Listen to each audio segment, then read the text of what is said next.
ketika meminta kepada Allah, ketika kita meminta dengan sepenuh hati dan keluarnya dari lubuk hati yang dalam, percayalah, nggak ada yang bisa mendengarkannya kecuali hanya Allah.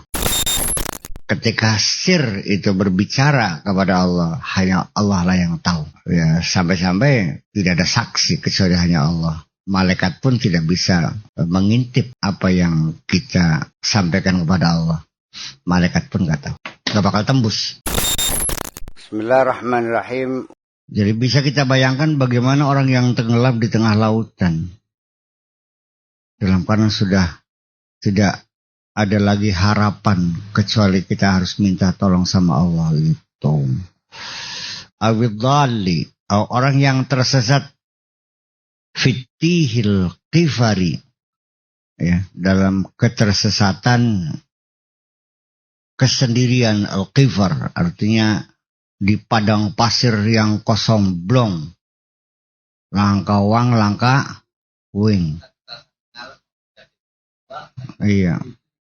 Nembe wala yara li ghiyathihi illa maulah, dan dia tidak melihat untuk sesambatnya itu, permintaan tolongnya itu, kecuali hanya kepada majikan kita, yaitu Allah subhanahu wa ta'ala. Wala yarju li najatihi, dan dia tidak mengharapkan siapapun yang bisa menyelamatkan dia min halakatihi, dari kebinasaannya, ahadan, kepada siapapun siwahu, selain Allah. Anas yang nawari, beli, perlukah saya tolong? Tidak, aku hanya mengharapkan pertolongan Allah saja. Itu. Fama talaba laka min maulaka, fama talaba laka min maulaka, fama tuliba laka min maulaka syai'un mithlul ittirar ilaih. Maka tiada satu pun engkau dituntut dari Tuhanmu apapun kecuali keterpaksaanmu kepadamu. Itu yang minta adalah kondisi keterpaksaan, itu yang perlu kita. Jadi kalau saya punya konsep begini, sebelum kita benar-benar secara reality dalam keterpaksaan, ya kita kondisikan saja diri kita dalam keterpaksaan. Ya, jangan menunggu kita dalam keadaan benar-benar tenggelam di lautan. Sehari-hari kita sudah merasakan dalam keadaan keterpaksaan kok. Sehingga nafas pun ketika keluar juga dalam keterpaksaan. Tanpa pertolongan Allah, nafas kita tidak akan keluar. Dan ketika menghirup udara pun kita dalam keterpaksaan. Tanpa pertolongannya kita tidak bisa menghirup udara ini. Sing cerdas kesaudara. Dia bahkan duduk lawan kitab ini, ini konsep saya mana begitu. Ya kita beli ngaku pinter sih ngarang kitab begini, belikin mah. Tapi kita kan punya pengalaman yang berbeda. Yang ngarang kitab ini dengan kita kan pengalaman berbeda. Paham beli secara iya.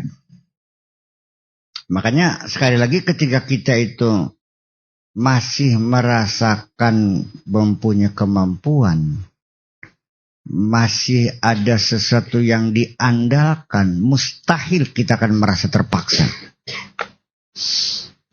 Kita dewek merasa dalam keterpaksaan, siranya kadiran dua buya, ya keder bikin. Walak-walik goblok maning banget. Non? Ya iya, ya keder beli. Iya.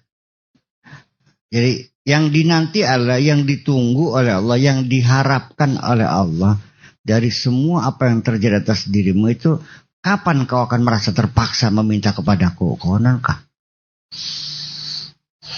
Wal wuqufu baina yadayhi, dan berani bersimpuh di hadapannya. Bersimpuh.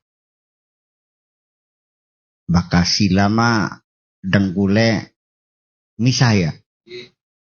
Bahkan denggule nguncup apa rane? Cimpuh. mutahalliyan bihilyatil abid, dengan berpenampilan sebagai hamba. Gara-gara marak ka bener-bener rewek rombeng kayak wong ngemis ka kon ka. Oh yo ngemis ya, nganggo gelang Rolex, mobil baby Benz, band. Iya, justru karena itu jadi di sini perlu dicerdasi lah, bahwa sesungguhnya kita ini ya sesungguhnya dan ya nggak tahu kalian sudah pernah merasakan belum bahwa per detik per detak jam dinding kita ini dalam keadaan tergantung semua pada Allah. Gitu. Hunalika tanalu kullama turid. Disitulah baru Anda akan mendapatkan apa-apa yang Anda inginkan. Kalau tidak demikian, jangan berharap. Boro-boro dipai beli ditampuk bego untung. Dan kita punya pengalaman tersendiri ketika meminta kepada Allah, ketika kita meminta dengan sepenuh hati dan keluarnya dari lubuk hati yang dalam, percayalah, nggak ada yang bisa mendengarkannya kecuali hanya Allah. Iya. Wala tasma'u minhu illa hamsa. Hanya suara desah, suara. Iya kan? Itu digambarkan oleh begitu. Kalau nggak salah ya, wala tasma'u minhu illa hamsa. Yang kau dengar hanya suara desah saja. Bahasa yang speaker mah bobat kan kah? Kalau yang di speaker yang suaranya lantang itu lagi pamer dong akan kah? Atau ya bolehlah sebut doa tapi doa seremonial aja. Ya, dia seremonial. Bukan doa seremonial. Ya kayak wiridan, tahlilan, marhabanan, itu kan ibadah seremonial semuanya itu. Dari doanya juga ya ibadah seremonial juga. Itu melaksanakan tradisi kebiasaan yang dilakukan berulang-ulang dalam kehidupan sehari-hari. Ya sehari-hari ya kita nyungsep ya bersujud. Ya pada akhirnya sih yang ditunggukan kapan hatimu yang bersujud. Dari batuk malah urusan. Iya. Sujud dendas malah urusan kan. Yang terbaik. Sampai akhirnya saking kau pengen disebut waliullah kah. Digusrak kan batuk sampai tekang irang. Kenapa? Dalam Al-Qur'annya disebutkan wasimahum fi wujuhihim min asaris sujud. Ana lapet sujud goblok maning bae. Wasimahum dan tanda-tanda mereka fi wujuhihim ada di wajah mereka min asaris sujud dari bekas sujud itu. Itu maknanya bukan seperti itu. Artinya makna ruhania begitu batuk ke ireng. Gue mau wong darah tinggi ke ireng batuk aku. Paham boleh. Kun mangkon ning akhirat kun ko. Iya, antara orang yang bersujud dan yang tidak tuh kelihatan di wajah di akhirat. Iya. Kama qala syairu adabul abidi tazallulun wal abdu la yada'ul adab. Fa idza takamala dhulluhu nalal mawaddata waqtarab. Tata kramanya seorang hamba itu adalah merendahkan hati. Wal abdu la yada'ul adab. Seorang hamba itu tidak boleh meninggalkan tata krama itu. Harus pakai tata krama. Anak sopan santune kari bujangkung aja selontrang beli kena selontrang yang manusia bakal selontrang punya mengit no ngerti beli ya beladas bludus mengewong beli permisi maning kah selontrang enggak. Fa idza takamala dzulluhu, kalau dia sudah sempurna membuktikan kerendahan hatinya, nalal mawaddata waqtarab, baru dia memperoleh cinta dan bisa menjadi orang dekat kepada karo Gusti Allah. Wa qala akhau, dan penyair lain juga mengatakan, wa marumtu dukhula alaihi hatta halaltu mahillatal abdi dzalili wa aghdaitul jufuna ala qadhaha wa suntu nafsa an qala wa qila an qalin wa qilin. Marumtu dukhula alaihi, saya tidak ingin menghadap kepadanya. Ad-dukhula ing manjing alaihi ngatasi Gusti Allah, itu maksudnya adalah menghadap Allah. Hatta halaltu mahillatal abdi dzalili. Ya. Terkecuali apabila, maksudnya setiap saya ingin menghadap Allah, selalu saya mengenakan pakaian seorang hamba yang hina. Marakayan DP ngesot-ngesot konon kah. Wa aghdaitul jufuna, dan kubejamkan mataku. Ala qadhaha, ing atasnya pelupuknya. Kupejamkan pelupuk mataku. Wa suntun nafsa, dan aku pun menjaga diri. An qalin wa qilin, beli ngomong apa-apa. Beli ngomong jare anu, beli ngomong jare anu. Artinya Pak, an qalin wa qilin, beli ake bacote, cep menang. Ya ini kan saya berkali-kali ngomong aja ake bacote, ke barangnya mak nyinggu Allah kudu tata krama sing bener-bener tata krama yang jangan dibuat-buat, yang sesungguhnya. Dan banyak sekali orang meminta kepada Allah tapi nggak pakai tata krama sama sekali. Nol gede.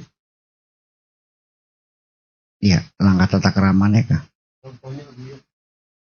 Ya sadina-dina sih. Masa ngomong ke Rasulullah jerit-jerit. Mungkin makanya bagian apa? Pantas tak beli kajileman jaluk ning pakai sakor. Minta sesuatu. Lalu disampaikannya dengan sambil bernyanyi, berjoget. Aduh bu ya, njaluk duit. Tetap tampak sih dah. Paham beli? Sedina-dina. Wong jaluk ini gue selalu nembang-nembang. Sadar nggak? Ya isinya iya. Kalau Allah iya. Al-Quran ya Rabbana. Ya Rabbana. Karena udah salah kita. Aduh bu ya, jaluk pangapura. 100 bulan batas ya.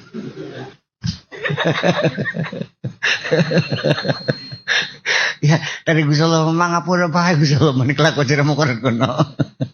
Ayo pangapura maning bayar sepakat. Jadi ya memang di sini satu hal yang jarang sekali, atau bahkan ya tidak pernah orang menyinggung persoalan bagaimana sopan santun kepada Allah itu. Iya. Ya tapi ya saya juga sering mendengar mereka tuh menganjurkan kalau berdoa dengan puasa. Iya. Itu kan satu pembuktian kita merendahkan hati pada Allah. Ya lamanan kan kayak wong meminta dengan sesungguhnya sampai tukang beli mangan-mangan kali balung karo kulit bae. Iya dong. Orang sudah watang belenduk kodok nyelok-nyelok kedeng. Iya, wong doang dari kabel kodok ya cilik-cilik. Iya bakal taine selengan-lengan mambuk gitu. Beli ngomong mangannya kayak taine selengan-lengan. Iya kodok. Iya. Jadi memang ya banyak hal-hal yang perlu kita koreksi lagi lah begitu. Tapi yang beli nurut, ya beli apa? Ya, ajar berapa ajaran apa kita sebagian mau kon ya usul lah apa. Ya kan menurut saya beli usin. Iya. Yung ake bakna kalau kaken ngelawan wake. Ya, kita beli ketun beli mangkal beli itu ya jadi mong ya apa. Kita makan wong nawar ya orang. Mangga dahar. Son, ya wus. Ada bah itu. Terang-terang temen. Iya kan. Tapi ketika itu menjadi suatu kewajiban, ya tak tawari maning. Nolak maning ya sebagian lah. Tak tawari maning. Tapi aja mangkal konon kah. Iya. Iya. Ya. Ya artinya begini. Jadi tata krama itu yang diajarkan di masyarakat kita itu tata krama zahir biasanya. Yaitu tata krama bakal pada dunga ya sembahyang sunnah hajat dingin dalam keadaan suci banyu wudu ya kan menghadap kiblat ya boleh. Terus bakal donga ya tangannya nyadong aja meneng bayang angkat tangan juga jangan terganggang gini. Kayak karena nampak barang gede ya karena barang kuning usaha aku yas kira-kira ya pada saya cukup bebelah jadi nyelkotok konon kan dong aku aja kalau garapan nambah di mobil semua. Ya saya mendapat pelajaran begitu dari kiai saya tuh kiai Sanusi tuh makanya gitu bang jadi celkotokan nempel tangan lorok gak jonjor ganggang jadi tulis jadi kuncup aja buka ngone merojol kabeh kone kun ya itu kan pelajaran-pelajaran tata krama berdua ya saya dapatkan tapi semuanya itu kan tata krama zahir artinya formalitas lahiriah saja. Yang kita minta malam ini adalah tata krama batin yang betul-betul engkau seorang hamba. Paham berikan bedanya. Iya. Nah, syukur-syukur kalau dua-duanya dipakai. Iya kan? Kalau itu aja banyak wudhu dingin. Mau ngadep ngetan ya ngadep kiblat. Kau kan beli. Semuanya duduknya nongkrong ya silaha. Kau nggak timbu. Kau kan kayak seperti itulah kira-kira juga. Itu. Ya kalau menang coba dingin gitu. Idza aradta wurudal mawahibi alik. Kalau kamu ingin ketiban mendapatkan kehebatan-kehebatan. Wahya al-ulumul laduniyah wal asrarur rabbaniyah. Yaitu ilmu-ilmu laduni dan rahasia-rahasia ketuhanan. Fala syai'a asra laka biha mislu zillati wal iftiqar. Maka tidak ada sesuatu pun yang lebih cepat datang kepadamu seperti dalam kondisi hina dan sangat membutuhkan. Baina yadayil halimil ghaffar di hadapan Allah yang maha santun dan maha pengampun. Yakunu dzalika qalban wa qaliban. Secara lahir, secara batin. Qalban secara hati, qaliban secara badani, secara fisik. Atine manceleng, ya badane aja ake klaset-klaset dia konon kah. Jadi sehingga posisi cara duduk, cara segala macam itu adalah persoalan kedua. Yang penting adalah menghadapnya hati ini. Ya. Jadi sekalipun orang berdoa sambil berdiri, sambil duduk, sambil tiduran, sambil berjalan, itu bisa terjadi. Yang penting adalah hati kita yang bersimpuh di hadapan Allah. Bisa saja secara fisik kita sambil nyetir mobil. Ya kan? Bisa saja kita meminta Allah sambil kita melakukan suatu pekerjaan-pekerjaan yang memang bermacul barangkali dan sebagainya. Tapi hati kita kan cukup bisa menghadap bersimpuh di hadapan Allah. Daripada kita duduknya bersimpuh, ya, kepala nyungsep, tapi hati kita selalu membangkang. Fayambaghi laka hina idzin an tasta'idda, dan seyogianya seharusnya bagi kamu ketika itu an tasta'idda likutubil mawahib wa nailil maratib, siap-siap untuk menerima pemberian Allah, wa nailil maratib, dan memperoleh berbagai pangkat dari Allah. Qala ta'ala innamas sadaqatu lil fuqara'i wal masakin. Sedekah itu hanya diberikan kepada orang-orang yang benar-benar fakir, benar-benar membutuhkan. Kalau kamunya belum membutuhkan, nggak bakal dikasih, ngerti beli. Ya makanya kan kami menafsir Quran kan berbeda. Ya kalau penafsiran syariat ya lalu ya didefinisikan fakir itu ialah yang buat makan saja nggak ada gitu.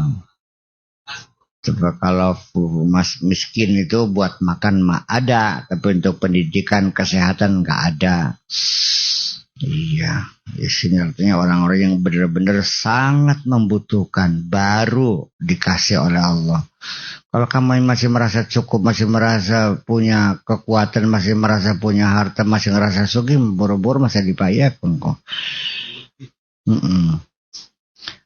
Itu kata Allahnya begitu, gitu. Pengertiannya gitu. Innamas sadaqatu lil fuqara'i wal masakin. Fakun faqiran wa kun miskinan. Watlub min maulaka fayujibu laka kullama turid. Wa qala ta'ala amma yujibul mutarra idza da'ahu. Adakah ataukah siapakah gerangan yang akan mengabulkan orang yang sangat terpaksa ketika dia berdoa. Artinya bahwa Allah tentu pasti akan mengabulkan ketika orang yang berdoa itu sedang dalam keadaan terpaksa. Ya, kita juga ya sering sekali dikondisikan, didorong oleh Allah sehingga dalam benar-benar terpaksa sekali. Sampai tekan nol gede peragat kabeh. Gitu. Ya, artinya ya dan kita selalu direcokin oleh orang-orang sekeliling kita hal seperti itu. Memang itu sunatullah juga sih, supaya kita jangan terlena gitu. Jadi ya kita kesuwun baik, untung jadi dibuat celegongan, dibuat apa namanya supaya kita hati-hati lah gitu. Walaqad nasarakumullah bi Badrin, dan Allah telah menolong kamu ketika perang Badar, wa antum azillah, ketika itu Anda sedang dalam keadaan terhinakan. Wis kepepet pisan barangnya. Wa qala sallallahu alaihi wasallam inna nasra ma'as sabri wa innal faraja ma'al karbi wa inna ma'al usri yusra. Pertolongan bersama kesabaran. Kemudahan, kelapangan bersama kesempitan. Dan kemudahan bersama kesulitan. Bersama kesulitan, setiap ada kesulitan ada kemudahan. Setiap ada kesabaran ada kemenangan. Setiap ada kesempitan masih ada kelapangan. Itu selalu silih berganti. Wa qala Sahal bin Abdullah radhiyallahu anhu, ma azhara 'abdun faqatan ila Allah fi syai'in illa qala Allah ta'ala lil malaikati laula annahu la yahtamilu kalami la ajabtuhu labbaik labbaik. Apa yang ditampilkan oleh seorang hamba berupa kebutuhan mendesak, kebutuhan yang sangat mendesak yang ditampilkan oleh seorang hamba kepada Allah. Fisya'in, dalam segala apapun, segala hal apapun. Artinya ketika seorang hamba itu betul-betul menyampaikan kebutuhannya yang sangat mendesak sekali.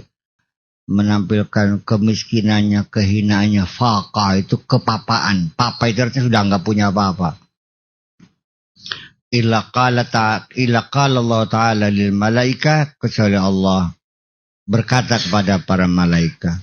Di situ Allah berkata kepada para malaikat, laula annahu la yahtamilu kalami.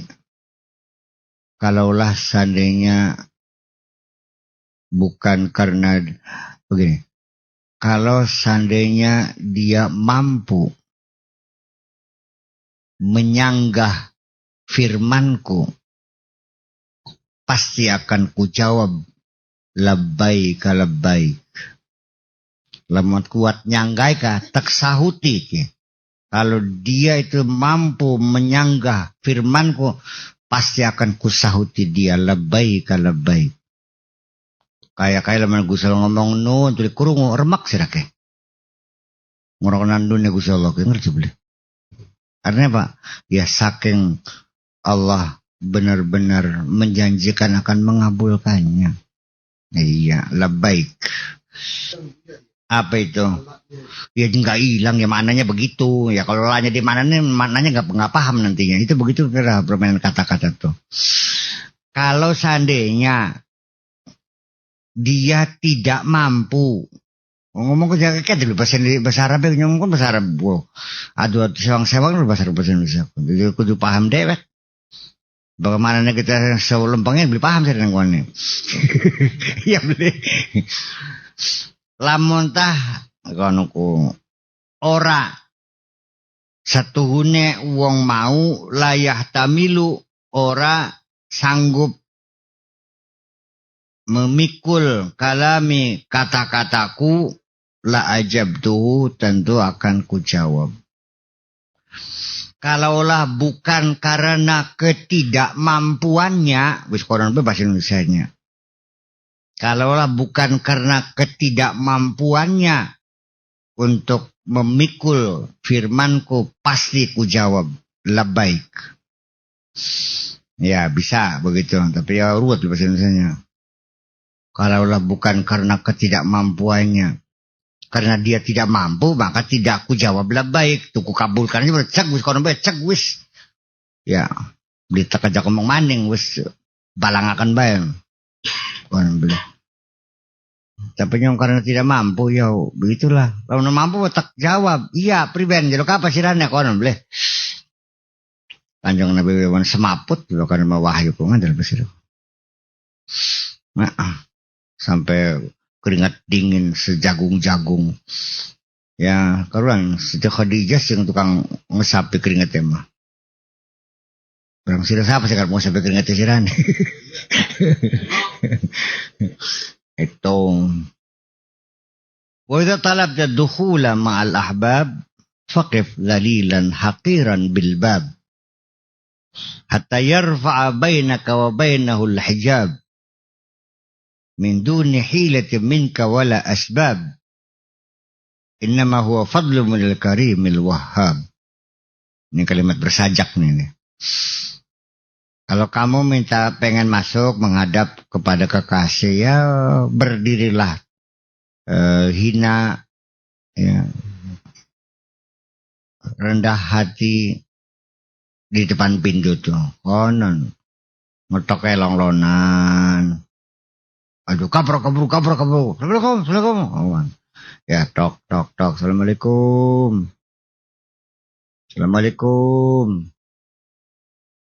Ya barusan saja saya ditelepon oleh istri saya dalam keadaan ketakutan. Ada orang datang jerit-jerit. Karena saya pernah tamu dong peras busan gabruk. Ya tak ketakutan apa yang kontok kader kawan gini masih wedi. Nah itu kan jadi akhirnya kan menggentarkan tuan rumah. Terjadi kan? Iya. Itu di sini bahkan ada untuk lawang santer-santer mengkal beli. Ya wis. Kangen. Iya, itulah ya. Emang ya begitulah kira-kira. Ini saya lagi menceritakan sopan santun kepada Allah. Kalau kepada saya mah saya nggak pernah minta menuntut kamu bersopan-sopan kepada saya, enggak kok, ngapain?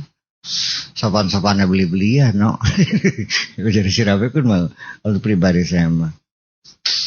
Yang saya tidak menuntut dihormati dan tidak mengelak dari penghinaan, ya silakan aja hina-hina lah. Gitu, nggak ada urusan kok. Ya artinya kan wong salam dunya ngalem kabeh, bakal salam moyok siapa artinya? Tapi wong sejagat ngecek kabeh, salam ngalem ya wis pur. Itu yang hebat kok. Iya. Bisakah Anda merasakan bahwa ketika menyanjung dirimu bisa? Ada merasakan satu kemesraan, merasakan satu ketenangan, kejernihan jiwa yang luar biasa. Nah itu. Ya, tapi nggak bisa diungkapkan kepada siapapun kecuali Anda merasakannya sendiri. Semoga makan bela pernah beli sih urip orang plong jagat pernah beli. Ya ibu sih. Iya. Iya. Nah itu biasanya apa? Itu terjadi ketika kita mencapai suatu kesuksesan spiritual. Artinya kita baru saja bisa menolong orang yang sedang dalam keadaan susah. Secara kebetulan. Alhamdulillah bisa menolong orang. Iya kan? Seharian itu kita senang sekali. Makan juga jadi lahap. Karena ada kepuasan spiritual. Kita bisa menolong seorang manusia yang sedang susah. Itu. Tidurnya juga lelap. Tapi ketika engkau berbuat jahat. Mangan gak boleh enak. Turu ke masa lalu sedang. Oh, tarian-tarian itu adalah merupakan tradisi Ibnu Rumi untuk melakukan untuk mengkonsentrasikan jiwa dan raga. Karena tidak dipungkiri bahwa tarian-tarian itu sendiri awalnya orang menari itu kan di hadapan Tuhan. Sebelum dia menjadi satu seni tari, itu tari itu dilakukan di hadapan Tuhan. Ya, nyanyi-nyanyian juga sama pada awalnya. Ritual itu dilakukan di hadapan Tuhan seperti itu.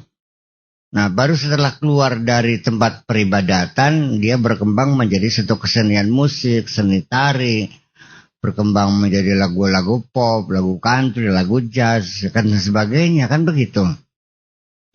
Lalu berkembang sampai dengan gambus, dengan dangdut, segala macam lah. Ya, reggae, segala macam bentuk jenis musik. Nah, ya, pada awalnya ya tari-tarian dan musik itu adalah dilakukan ketika mereka melakukan peribadatan di hadapan Tuhan itu sejak zaman dahulu kala. Dan sampai sekarang juga masih ada di tempat-tempat peribadatan itu cara beribadahnya dengan menyanyikan lagu-lagu. Kenapa?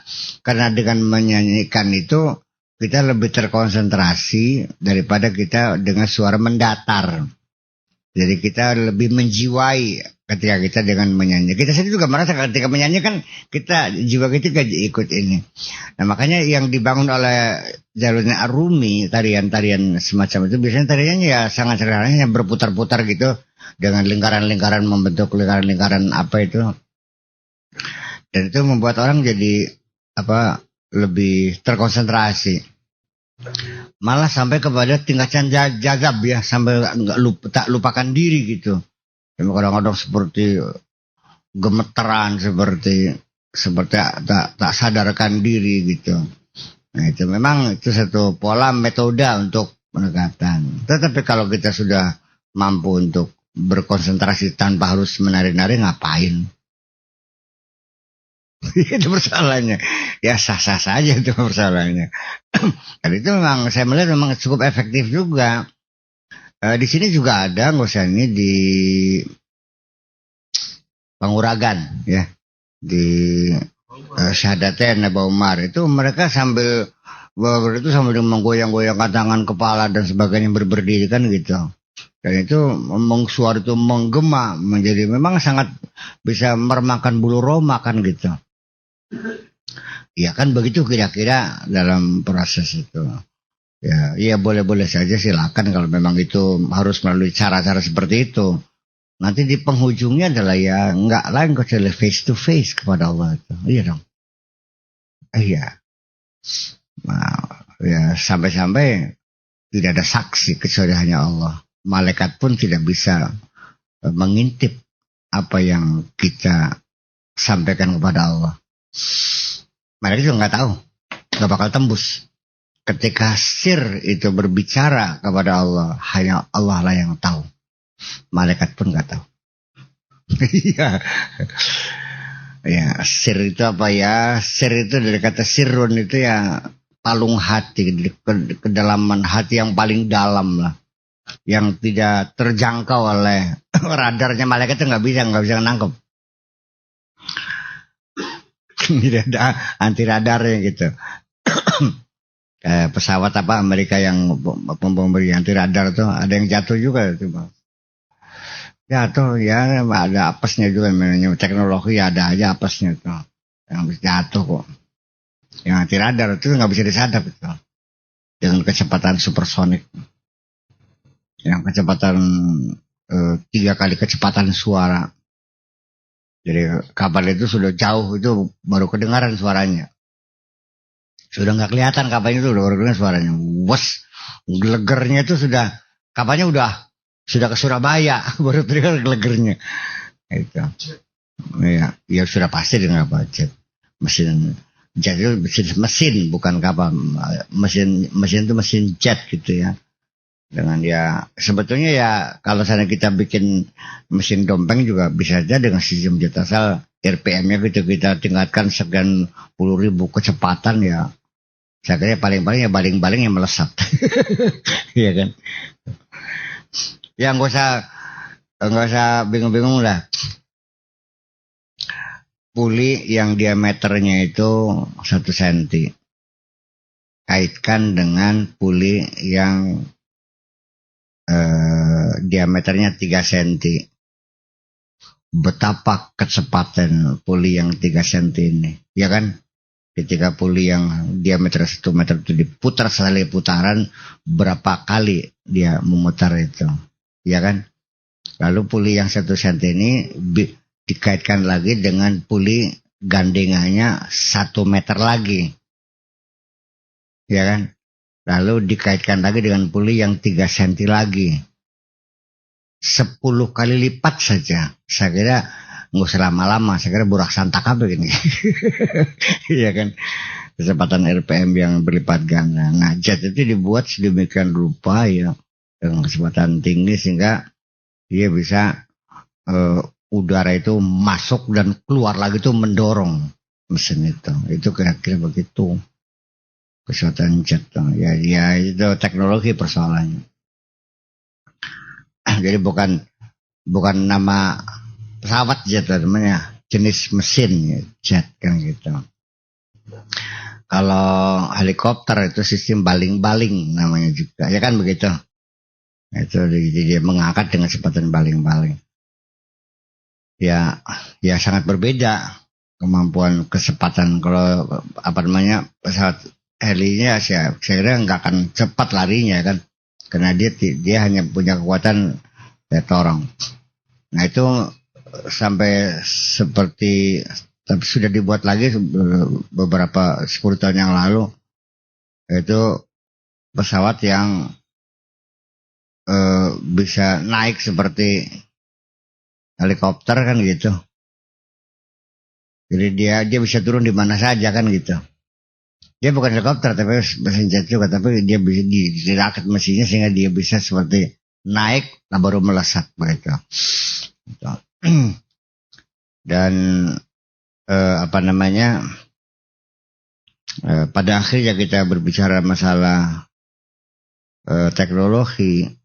Semua orang, kalau orang belajar teknologi ya 100 orang mungkin 50 ya bisa dengan latihan berulang artinya lulus lah. Tapi dalam ujian teknologi spiritual sangat kecil sekali. 1000 orang tuh yang lulus 1 aja untung. Aduh gimana? Iya. Karena persoalannya super teknologi ini masalahnya. Teknologi sudah teknologi gelombang, mana-mana sudah lebih tinggi daripada itu. Jadi rumusan-rumusannya juga kadang-kadang ya kalau tidak dibekali dengan kecerdasan yang tinggi juga nggak paham. Ya, jadi memang sebab kalau orang itu punya kecerdasan spiritual pasti IQ-nya juga tinggi. Nggak mungkin dong. Nggak mungkin bodoh pasti. Namanya ilmu yang lain ya bisa dicapai dalam sekejap. Kalau dia mau dia belajar apa? Komputer. Ya 1 malam juga bisa. Ngerti beli. Itu. Ya iya, makanya ya tidak aneh ketika Islam itu tampil memimpin dunia, itu juga orang-orang jenius itu muncul seketika dan banyak sekali. Sayyidina Umar dulu kuliah di mana, belajar leadership di mana bisa memimpin dunia? Enggak kok. Iya kan, ya itulah. Ya itu ujuk-ujuk itu aja. Ya bukan itu proses juga, tapi dalam waktu yang singkat kan begitu, cepat. Karena mesinnya berbeda, misalnya mesin jet kan gitu. Ya tadi kan naik mobil dari Jakarta ke Surabaya ya lama, dengan mesin jet ya 10 menit. Iya, iya. Iya begini ya, sekalipun bertakwa juga memang kalau memang otaknya dibuat lain ya nggak bisa dong. Ya, banyak orang bertakwa dia baik, tapi tetap dia hanya tingkatan ya sekedar sedang lah. Nilainya IQ-nya tuh intelligent question-nya tuh 100 lah pas gitu. Normal gitu. Ya mau sekolah kan nilai rata-rata 7 lah. Sedang iya. Itu. Akan tetapi bahwa itu merupakan tingkatan bahwa kecerdasan spiritual itu kan di atas kecerdasan intelektual. IQ itu kan hanya ukuran kemampuan otak bekerja. Ya. Dari efektivitas dan produktivitas saraf-saraf sel itu bekerja. Ya, sehingga dia punya kemampuan kapasitasnya lebih tinggi kan gitu. Banyak memori orang yang berapa giga ya. Kita itulah gitu kan. Dia bisa menampung data sekian banyak. Adalah yang terbatas. Sampai minim sekali. Ngapalakan kulhu bega sadina beli peragat-peragat enggak. Beli apal kulhu sedina ke? Iya. Mana sing sawangi patang juzana. Iya. Ngapal kurang setengah bulan peragat. Ada. Ya memang kerangkanya beda. Memang Allah membuatnya berbeda sih. Ya seperti ya Jepang juga bikin mobil juga berbeda-beda. Orang Jerman juga bikin mobil berbeda-beda. Kalau iya kan gitu. Iya. Oh iya. Begini, kalau emotional question itu tinggi, pasti IQ-nya juga tinggi. Nggak mungkin dong. Yang namanya orang cerdas itu gimana sih? Bukan matematikanya saja dong. Orang cerdas itu orang yang bisa membawa diri dalam kehidupan, bisa memposisikan. Dia punya emosi yang tinggi. Sehingga mungkin sekolahnya kan gitu. Dia nilainya pas-pasan, nggak pernah dapat ranking. Tapi kenapa di dalam masyarakat dia sukses? Jadi pengusaha besar, ya kan? Memimpin lembaga ya sukses, santrinya banyak, ya kan begitu, temannya banyak, pendukungnya juga banyak, menjadi tokoh masyarakat. Ya, malah sebaliknya orang yang IQ-nya tinggi beli payu gini. Boro-boro orang hormat, marga langka, beli doyan jadi masyarakatnya. Perang sana kiai sudah dewak ke perang sana kon maka sebutem sih ya. Iya, jadi artinya ya kita harus punya sudut pandang kita harus dirubah ya terhadap masalah kecerdasan ini. Saya lebih mengharapkan seseorang itu emotional quotient-nya yang tinggi bukan IQ. Nah, kesalahan kita di Indonesia ini ketika merancang pendidikan di Indonesia ini dipacu kepada peningkatan IQ, intelligent quotient. Akhirnya kan gagal. Sebab persoalannya ilmu itu tidak akan selesai ketika orang itu selesai sekolah, tidak. Tapi keseharian dengan emotional quotient, dia mendapatkan ilmu yang banyak setiap hari bertambah. Dan dia punya kecerdasan. Kenapa orang itu ketika saya minta pinjaman utang nggak dikasih? Cerdas, dia mulai belajar kan gitu. Belajar bagaimana menarik perhatian orang, bagaimana belajar supaya orang itu bisa ada keinginan menolong kita. Iya, sampai nama orang juga dihafal baik-baik. Ya dong, nggak mungkin orang yang emotional quotient itu tinggi menulis nama orang itu salah. Iya kan? Iya kan gitu.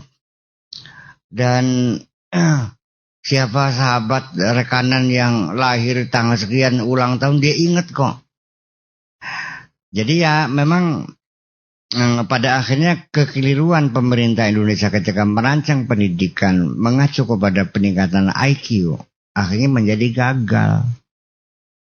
Buktinya apa? Sekarang telah menjadi bangsa yang rankingnya 127 di dunia ini. Iya. Ya mungkin matematiknya 10.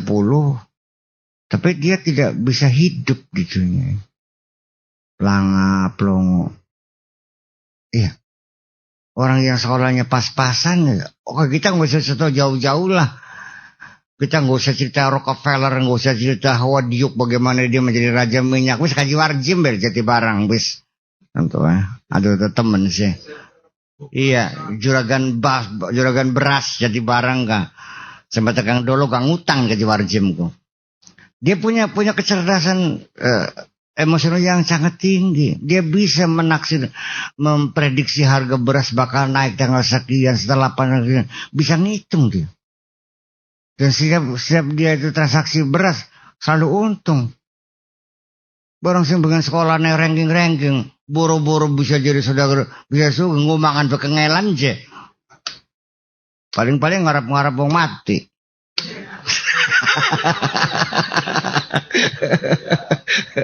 Subhanallah. Ya iya. Iya, banyak kiai ulama besar tapi bikin madrasah bangkrut, pesantren bangkrut, musola kayak laler melulu. Iya.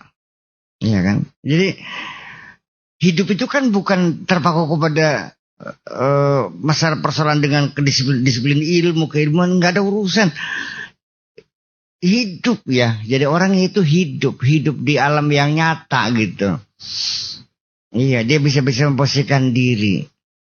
Iya, ini banyak orang otaknya cerdas tapi perasaannya nggak cerdas. Dia bukan tokoh, bukan apa kok, jadi seolah seperti sudah menjadi tokoh. Kalesan mana? Pedang, anu, itu sih dari siapa? Merasa seperti orang besar gitu. Ya, jadi ya memang pada akhirnya ilmu itu kan hanya untuk mengantarkan kita mencari sukses di dalam hidup dong. Iya kan? Ya iya. Jadi memang makanya jadi masalah emotional quotient sendiri ya perlu harus kita perhatikan. Ya. Sekarang kok tiba-tiba kenapa pimpinannya itu benci sekali ditekan oleh atasannya. Saya ini salahnya apa Pak Kiai? Saya mau atasan ngurus disiplin itu. Ya kamu bodoh sih. Iya, saya kerja mampu. Iya, saya tahu. Saya kan disiplin. Iya, saya tahu. Kenapa sampai sekarang saya kok tidak pernah diperhatikan oleh atasan saya? Ya karena kamu goblok. Bukan ilmunya goblok. Emosi kamu yang goblok. Masa kondangan sama bininya atasan, pakaian perhiasan istri kamu lebih mewah dari atasan kamu, ya itulah digencet. Tidak paham bahwa persaingan di kalangan perempuan itu sangat keras sekali, tahu nggak? Oh gitu, iya, goblok sih, malah paham baik. Ya tersinggung dong istrinya atasan kamunya. Iya kan? Paham beli. Ya, pelannya paham. Ya itu ya. Jadi pinter mah pinter tapi goblok. Nah, namanya goblok tapi sarjana ya kayak mana gini. Bulan akhirnya ya kata lumayan goblok-goblok ke sarjana. Ya gitu. Ya jadi memang itulah. Nah, kalau sudah spiritual quotient itu sudah melesat jauh, sudah meninggalkan IQ, EQ ya. Kalau SQ itu udah artinya sampai kepada orang datang mau apa juga kita tahu kok. Wis pada mau usah cerita soalnya begitu nongol garap nyilutang kan gitu. Iya. Ya mungkin ya itulah kecerdasan kita membuat kaidah-kaidah umum dari perilaku orang, dari penampilan orang ya sehingga dengan ya mungkin orang mengatakannya saya termasuk orang yang punya indera ke-6 ke-7 padahal mah enggak juga. Ya, dari pengalaman yang berulang-ulang itu menjadi penghayatan kita yang bakal penampilan makan kepada nggak TKW kan gewus kah. Bakal wong matanya rubut gewus lagi di lelaran laki nih. Ya benar sama gitu. Jadi dinamiknya. Ya memang apa namanya sampai kepada kita memposisikan seseorang juga nggak usah lama-lama 5 menit aja kita ngobrol. Ya tingkat pendidikannya apa ya bisa ditebak kok. Ini paling SD, ini SMP, ini SMA. 5 menit nggak usah lama-lama kok. Iya, kebodohan tuh nggak bisa disembunyikan kok. Tapi ilmu bisa disembunyikan. Bisa orang pintar pura-pura bodoh, tapi orang bodoh nggak bisa pura-pura pintar. Orang itu pintar, pura-pura bodoh bisa. Dengan pakaian yang sebang samping, ngomongnya disalah-salahin kan gitu. Tapi orang bodoh nggak bisa pura-pura pintar, ketangguhan kabeh bikin gitu. Wong sugi bisa yang melarat. Tapi wong melarat bisa yang sugi kok. Iya kan, bahwa seseorang itu juga dari penampilan juga bisa kelihatan. Misalkan beda orang ngasih. Lo seanggonana tukang beca, kanggo jaket, kanggo jas, kanggo dasi, kacamata riben, sepatu bili, tubakan yang baby band, begitu mudun, engkeki kekatan tukang beca ya. Iya, nggak ada beli pada. Engkeki saya jangan beli pada. Action cara melangkahnya, cara ngangguknya dan sebagainya. Non, ya itu sehingga hal-hal yang sebab ruhani ya, kecerdasan ruhani ini kan bahwa nanti pada akhirnya ini sementara kita kan menduga bahwa kecerdasan itu adanya kan di otak ini, dari jaringan-jaringan sel yang ada sekian miliar sel bekerja sebagai receiver, sebagai transmitter, sebagai saraf memori, saraf buah segala macam dari itu sudah kita dalami semuanya. Ternyata ketika yang kita bahas masalah kecerdasan spiritual itu sudah tidak pakai sel-sel lagi tuh mah. Sudah wireless. Iya. Wireless. Iya masih kabel emang masih kurang canggih. Selangkah kabel mana mungkin. Kan? Ya iya sudah seluler gitu. Sudah wireless. Udah nggak pakai kabel lagi, pakai gelombang kan gitu kemampuan itu. Makanya jadi kalau apa namanya dalam menyimpulkan suatu menyikapi itu sangat cepat sekali nggak bisa. Ntar deh saya pikir-pikir dulu berarti kurang cerdas ya on time gitu muncul pertanyaan jawaban sudah siap. Iya jawab sudah siap. Nah itu jadi memang sekalipun gerak refleks sendiri itu masih tetap melalui proses saraf yang dikirim secara cepat dan otomatis itu masih saraf masih. Ketika kita ada sesuatu yang berbahaya menyentuh tubuh kita melakukan gerak antisipasi yang secara refleks gitu. Itu bisa melalui latihan dan saraf kita dibangun terus bisa terjadi kayak itu kata mencah gitu kan gitu.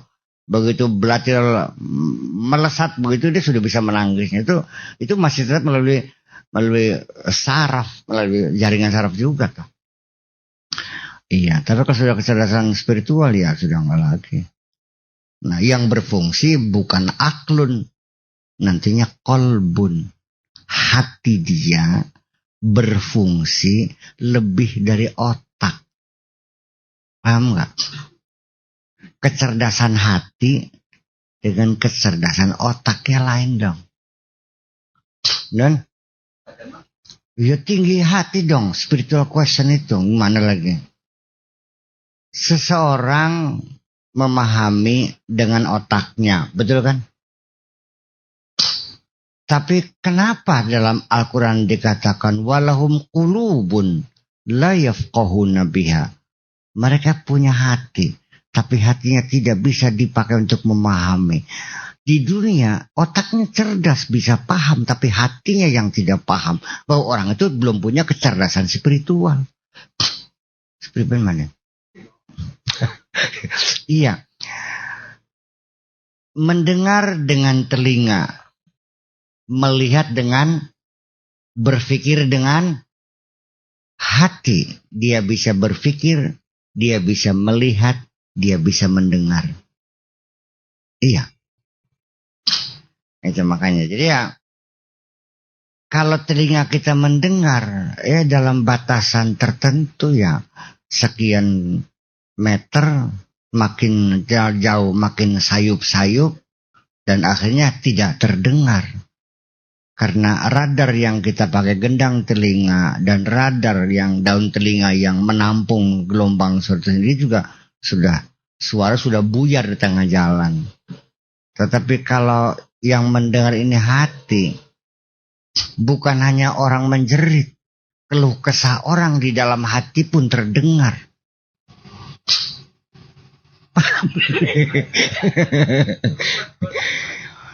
Sehingga apa yang sedang dihayali seseorang juga terdengar. Sampai untuk mengintai apa yang sedang diimpikan seseorang yang tidur itu juga bisa kelihatan. Kenapa? Karena hatinya sudah berfungsi.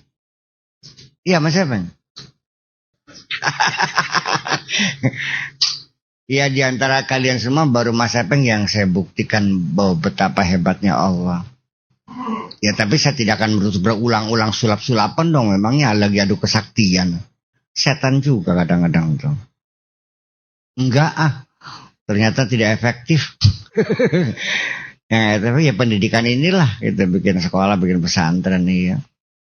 Ya ujung-ujungnya akhirnya ya saya yang dihormati orang, tetapi Allah tidak dihormati kok. Ngapain? Nanti ya lama-lama saya jadi Tuhan juga akhirnya. Ya, setan juga. Ya kan gitu. Ya wes. Jadi pada akhirnya ya waliyal talatuf wala yusyaranna bikum ahada. Lembut haluslah, sembunyikan dalam dirimu. Gak usah kau ceritakan kepada siapapun. Sih? Ya iya, ujungnya kan begitu. Jadi memang iya memang demikian bahwa hati kita punya kemampuan radar yang sangat tinggi sekali. Ya tanya Mas Hepeng, ketika orang itu tertidur, dia ngimpi kan.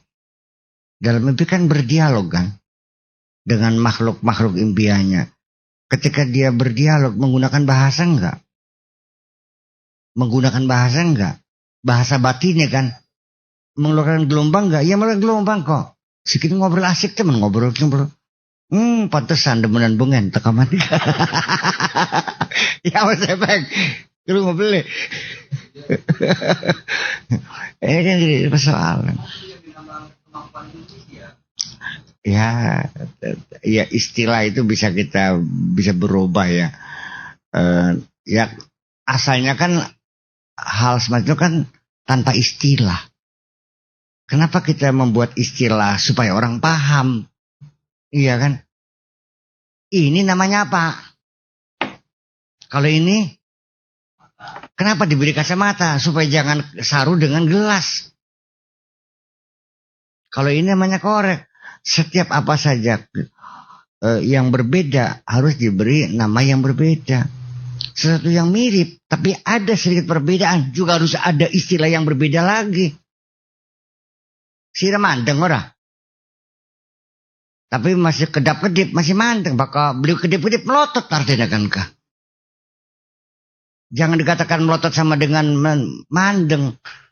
Mandeng mana kedap-kedip kan kah. Bakal beliau kedip-kedip kok melotot artinya. Bakal mata tambah mencilak artinya. Paham beli. Jadi semua apapun juga. Ini kajian terminologi ya persoalannya. Sangat mengasihkan juga sih. Ya iya. Makanya orang tidak punya hati-hati di dalam menafsirkan, menjelaskan pemahaman agama itu rampak lubang saja. Sehingga mana khosyah, mana khauf, mana takwa. Itu perasaannya pada biasa saja. Khauf takut, takwa takut, khosyah takut. Wala' takut juga. Iya kan? Rahbah juga takut juga. Ya lain. Lalu dari sisi neurologi sendiri, itu begitu perangsangnya berbeda, ya saraf yang bergerak itu rasa takutnya lain tempatnya. Paham boleh? Bakal nongol ula, dia kuning ulu ngati gini. Bakal jebole macan ning dengkul ngopiok ngerti boleh? Iya bakal sing metu dongol wewe memedi jidak meriang ngerti boleh gini. Lu paham apa sih nama? ya ini kan persoalannya. Iya. Ya jelas berbeda-beda. Pokoknya sealam dunia Allah tidak buat dua manusia yang sama. Nggak sama. Punya watak yang berbeda-beda. Kenapa kita cukup hanya 25 nabi? Karena satu nabi menampilkan satu watak. Jadi 25 pangkat 25 berapa? Masa perangkat atas ya kok. Selawe dipingakan selawe, ping selawe. Itu orangnya pangkat kan? Berapa serong nolnya? Oh, berkenger. Iya. Jadi yang bakalan sama gitu. Di samping hidung orang saja nggak ada yang sama. Mata orang sebenarnya nggak ada yang sama. Kalau ada di make up kayak Gus Dur, kayak Habibie itu di make up itu sebetulnya. Ya dikasih. Ya pinternya orang aja dan juru make up itu ya. Iya, jadi jidatnya dikasih keriput-keriput, jadi bersih kayak Habibie kan. Sing neleng-neleng kan dulu ya, nah. Iya. Semua. Tetapi otak itu sendiri sekalipun dibuat berbeda, tetapi juga Allah memberikan potensi untuk dikembangkan melalui proses pelatihan, pendidikan dan sebagainya. Bakat itu berbeda dan ada. Tapi ketika tidak ada peluang untuk dilatih, exercise-nya kurang, ya dia muncul bakatnya. Banyak orang yang punya bakat melukis, tapi karena tidak ada peluang untuk mengembangkan bakatnya, ya nggak bisa Pak Kri. Saya nggak punya bakat nyanyi. Biar bakat musik, berapa kali saya dari dulu beli gitar itu sampai seremak kayak beli bisa. Iya kan, karena saya tidak bakat gitu. Saya hanya bisa paling melakukan apresiasi saja, tapi untuk melakukan seninya saya nggak bisa. Saya bisa membedakan jenis satu lagu, bisa membedakan jadi sebatas teori tentang musik, tapi bukan pelaku musik saya mau. Iya kan, ya sampai kunci F, kunci G segala gitar saya belajar semuanya, tapi ya pada ujungnya ya belum bisa betul. Ya kan gitu. Ya. Iya, ya unut balok segala macam tahu saya belajar unut balok segala macam sebagai ilmu kan gitu. Tangga-tangga nada, ya bagaimana menggunakan karputala, ya teori bisa kan gitu. Ya tapi kalau sudah musik nggak usah pakai karputala, udah tang-tang aja buat do re mi udah tahu ini sudah pasal belum atau masih falas gitarnya itu kan begitu Pak dia. Apa pakai karputala ting ting nih kok ini re re, ya enggak juga pada akhirnya mah. Kesuwen benar. Kan gitu bahannya. Kenapa? Di situlah makanya kemampuan akal sendiri itu perlu dibangun. Jadi pada akhirnya sampai kemampuan berbahasa pun juga sama. Makanya Ibnu Tufail itu melakukan satu uji coba. Seorang bayi gitu. Ditaruh di sebuah pulau. Dibiarkan saja. Lalu dipelihara oleh serigala. Ya sampai dia besar makannya nggak pakai tangan kok, langsung pakai mulut. Jadi kemampuan gitu. Apakah ini ghoriza? Apa fitrah ghariza, apakah malakah ghariza, apakah malakah muktasabah, artinya hasil pendidikan ataukah karena saya tanya laki perempuan kuat mana, apakah kodrati, apakah karena proses pendidikan budayaan? Ya iya dong, sira singot sidik kon rujak-rujakan baik kakang wadon ira kokon bal-balan masih rasa kakang ira gini. Waduh. Ya, kamu dikasih pakaian yang lembut, hiasan yang lembut, suruh masak. Terus mana perempuan tiap hari latihan boxan. Ini tonjok lenger sih aku. Iya kan? Ya iya memang. Ya karena dari kecil anak perempuan itu diarahkan kepada yang lembut-lembut. Kalau boneka-boneka anak perempuan. Kalau laki-laki yang kelek-kelekan, anjer-manjerman, bedil-bedilan. Ya kan begitu. Ya memang jadi terbangunlah sarafnya itu menjadi kokoh serip gitu. Kecuali yang sifatnya biologis kodrat itu seperti laki-laki tidak mens, kalau perempuan mens. Perempuan bisa menyusui anaknya, laki-laki ya langka nyusui apa? Itu aja perasaan itu. Jadi ya memang maka dari situ kita mengatakan bahwa laki perempuan sama, nggak ada bedanya, nggak ada apa. Iya. Nah, iya. Jadi keliru kalau mengatakan bahwa perempuan lebih bodoh laki-laki. Saya bilang. Ya kenapa bodoh sekarang? Ya karena statnya berbeda asalnya. Ya tetap aja ketinggalan perempuan.